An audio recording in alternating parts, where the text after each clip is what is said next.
प्यारे मसीही विश्वासियों, जय यीशु की तथा प्रतिदिन के बाइबल पाठ एवं चिंतन में आप सभी का स्वागत है। आज पास्का रविवार है। आज का पहला पाठ प्रेरित चरित अध्याय 10 पद संख्याएं 34, 37 से 43 तक से लिया गया है। वचन कहता है, पेतरुस ने कहा, मैं अब अच्छी तरह समझ गया हूँ कि ईश्वर किसी के साथ पक्षपात नहीं करता। नाजरत के ईसा के विषय में यहूदिया भर में जो हुआ है उसे आप लोग जानते हैं। वह सब गलीलिया में प्रारंभ हुआ, उस बपतिस्मा के बाद जिसका प्रचार यूहन्ना ने किया था। ईश्वर ने ईसा को पवित्र आत्मा और सामर्थ्य से विभूषित किया और वह चारों ओर घूम घूम कर भलाई करते रहे और शैतान के वश में आए हुए लोगों को चंगा करते रहे, क्योंकि ईश्वर उनके साथ था। उन्होंने जो कुछ यहूदिया देश और यरूशलेम में किया उसके साक्षी हम हैं।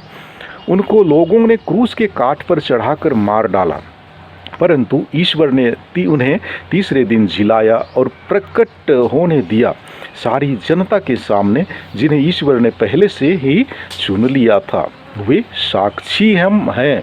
मृतकों में से उनके जी उठने के बाद हम लोगों ने उनके साथ खाया पिया और उन्होंने हमें आदेश दिया कि हम जनता को उपदेश देकर घोषित करें कि ईश्वर ने उन्हें जीवितों और मृतकों का न्यायकर्ता नियुक्त किया है।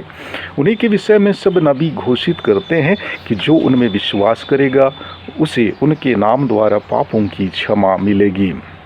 प्रभु की वाणी। ईश्वर को धन्यवाद। और आज का दूसरा पाठ कलुसियों के नाम संत पौलुस का पत्र अध्याय 3 पद संख्या 1 से 4 तक से लिया गया है। वचन कहता है, यदि आप लोग मसीह के साथ ही जी उठे हैं जो ईश्वर के दाहिने विराजमान है, तो ऊपर की चीजें खोजते रहें। आप पृथ्वी पर की नहीं, ऊपर की चीजों की चिंता किया करें। आप तो मर चुके हैं, आपका जीवन मसीह के साथ ईश्वर में छिपा हुआ है। मसीह ही आपका जीवन है। जब मसीह प्रकट होंगे तब आप भी उनके साथ महिमान्वित होकर प्रकट हो जाएंगे। प्रभु की वाणी। ईश्वर को धन्यवाद। और आज का सुसमाचार पाठ संत यूहन्ना के अनुसार पवित्र सुसमाचार अध्याय 20 पद संख्या 1 से 9 तक से लिया गया है। वचन कहता है, मरियम मगदलेना सप्ताह के प्रथम दिन तड़के मुंह अंधेरे ही कब्र के पास पहुंची। उसने देखा कि कब्र पर से पत्थर हटा दिया गया है। उसने सीमोन पेतरुस तथा उस दूसरे शिष्य के पास जिसे ईसा प्यार करते थे दौड़ती हुई आकर कहा, वे प्रभु को कब्र में से उठा ले गए हैं और हमें पता नहीं कि उन्होंने उनको कहाँ रखा है। पेतरुस और वह दूसरा शिष्य कब्र की ओर चल पड़े। वे दोनों साथ साथ दौड़े।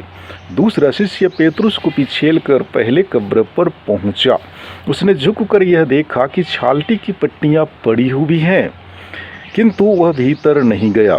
सीमोन पेतरुस उसके पीछे पीछे चलकर आया और कब्र के अंदर गया। उसने देखा कि पट्टियां पड़ी हुई हैं और ईसा के सिर पर जो अंगोछा बंधा था वह पट्टियों के साथ नहीं बल्कि दूसरी जगह तह किया हुआ अलग पड़ा हुआ है। तब वह दूसरा शिष्य भी जो कब्र के पास पहले आया था भीतर गया। उसने देखा और विश्वास किया, क्योंकि वे अब तक धर्मग्रंथ का वह लेख नहीं समझ पाए थे जिसके अनुसार उनका जी उठना अनिवार्य था। इसके बाद शिष्य अपने घर लौट गए। प्रभु का सुसमाचार। हे ख्रिस्त, तेरी स्तुति हो। प्यारे मसीही विश्वासियों, पास्का पर्व यीशु ख्रिस्त के पुनरुत्थान का महोत्सव है। यह कलीसियाई वर्ष का सबसे महत्वपूर्ण त्यौहार है। पहला पाठ प्रेरित चरित से लिया गया है, जहां संत पेतरुस दृढ़तापूर्वक कहता है कि पुनरुत्थान के द्वारा प्रभु अपने आत्मा के माध्यम से हमसे जुड़े हुए हैं।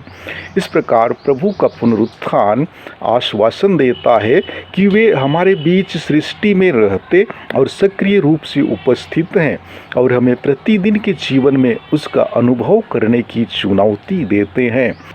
इसका मतलब है कि हमें अपने जीवन में उसका अनुभव करने की चुनौती देते हैं। इसका मतलब है कि हम अपने जीवन की परिस्थितियों में सच्चा और असली ख्रिस्तीय जीवन जिएं। दूसरे पाठ कलुसियों के नाम पत्र में यीशु ख्रिस्त में एक नई पहचान, एक नए जीवन की बात कही गई है। यहाँ मूल सत्य यह है कि हम ख्रिस्त से संयुक्त हो चुके हैं। हमारी पहचान उनके साथ होती है और उनकी पहचान हमारे साथ होती है। यदि हमारी पहचान ख्रिस्त के साथ होती है तो इसके साथ दुख कष्ट भी जुड़ा हुआ है, क्योंकि सत्य और न्याय के लिए खड़ा होना है। दुख तकलीफ और ख्रिस्त के मूल्यों के लिए खड़े होकर ही हम उनकी सक्रिय उपस्थिति का प्रमाण दे सकते हैं जो हमारे बीच में निवास करते हैं। आज का सुसमाचार प्रभु यीशु के पुनरुत्थान का विवरण मरियम मगदलेना, पेत्रुस और योहन के अनुभवों के माध्यम से हमें देता है। प्रभु यीशु का पुनरुत्थान एक ऐतिहासिक घटना है जो धर्मग्रंथ सिखाता है, उस पर हम विश्वास करते हैं। धर्म ग्रंथ स्पष्ट रूप से सिखाता है कि ख्रिस्त मृतकों में से जी उठे और पिता की दाहिनी ओर विराजमान है, हमारी मध्यस्थता करते और साथ ही साथ अपने आत्मा के माध्यम से हमारे साथ उपस्थित हैं। इस प्रकार प्रभु का पुनरुत्थान एक महोत्सव है जहां हम ख्रिस्त को धारण करने के लिए बुलाए जाते हैं, जिससे ख्रिस्त को धारण कर ख्रिस्त के मूल्यों को अपनाकर इस बदलती दुनिया में अपनी नई पहचान के अनुसार अपना जीवन बिता सकें। हम पुनरुत्थान में विश्वास करने वाले लोग हैं, अतः हम निराशा की परिस्थिति में आशा ला सकेंगे, दुख भरे क्षणों में खुशी ला सकेंगे और जिन्हें प्यार नसीब नहीं होता है उन्हें प्यार दे सकेंगे। प्यारे भाइयों एवं बहनों, अगर ख्रिस्त चाहते तो कब्र के पत्थर को बिना हटाए ही निकल सकते थे, पर पत्थर हटा दिया गया था ताकि लोग अंदर आ सके और देख सकें कि यीशु जा चुके हैं।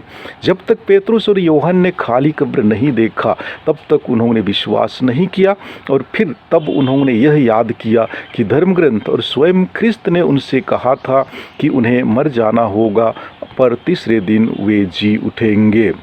यीशु का पुनरुत्थान हमारे ख्रिस्तीय विश्वास का केंद्र बिंदु है। क्यों?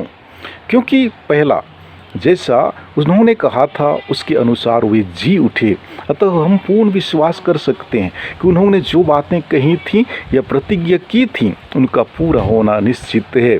दूसरा, उनका पुनरुत्थान हमें दिखाता है कि जीवित ख्रिस्त न कि कोई झूठा नबी ईश्वर के अनंत राज्य के शासक हैं। तीसरा, उनका पुनरुत्थान हमें अपने पुनरुत्थान के प्रति आश्वस्त करता है। मृत्यु जीवन का अंत नहीं है वरन अनंत जीवन का प्रारंभ है। चौथा, दिव्य शक्ति जिसने ख्रिस्त को मृतकों में से जिलाया हमारे लिए भी उपलब्ध है, जिससे हम अपनी मरी हुई आध्यात्मिकता को जिला सकें। प्यारे भाइयों एवं बहनों, रीति रिवाज के अनुसार स्त्रियां यीशु के कब्र के पास आई थीं, जैसे कि हम लोग भी अपने रीति रिवाजों में दफन के बाद भी कब्र पर जाकर फूल चढ़ाते हैं, पर यीशु को कब्र में ना पाकर वे भौचक रह जाती हैं। ये महिलाएं ही थीं जिन्होंने यीशु के पुनरुत्थान का साक्ष्य दिया। एक महिला ने यीशु को जन्म दिया था, उसी प्रकार ये महिलाएं थीं जिन्होंने पुनरुत्थान का संदेश दूसरों को दिया। आज पास्का पर्व में हमारे चिंतन के लिए दो महत्वपूर्ण प्रश्न हैं। क्या यह हमारे लिए शुभ संदेश है? हाँ, यह शुभ संदेश है, क्योंकि जीवन का कभी अंत नहीं होता है। इसमें आनंद और आशा अब भी है और भविष्य में भी रहेगा, क्योंकि ईश्वर हमारे अतीत, वर्तमान और भविष्य में भी रहेगा, क्योंकि ईश्वर हमारे अतीत, वर्तमान और भविष्य का ख्याल रखते हैं। दूसरा प्रश्न है, वे कहाँ हैं? क्या उनका पुनर्जीवित शरीर उनकी चुनी हुई प्रजा में है? हम प्रत्येक जन हमारे मरे हुए विश्वास और आनंदमय कब्र में हैं, जब तक हम उन्हें हमारे जीवन में महसूस नहीं करें। इसीलिए संत पिता हमसे गुहार करते हैं कि हम उन्हें उन क्षणों में खोजें जहां हमारा जीवन अंधकारमय हो, अकेलापन हो, या फिर समाज के उन लोगों में जिनका कोई नहीं हो, जिनके लिए आनंद नाम की चीज़ ही ना हो।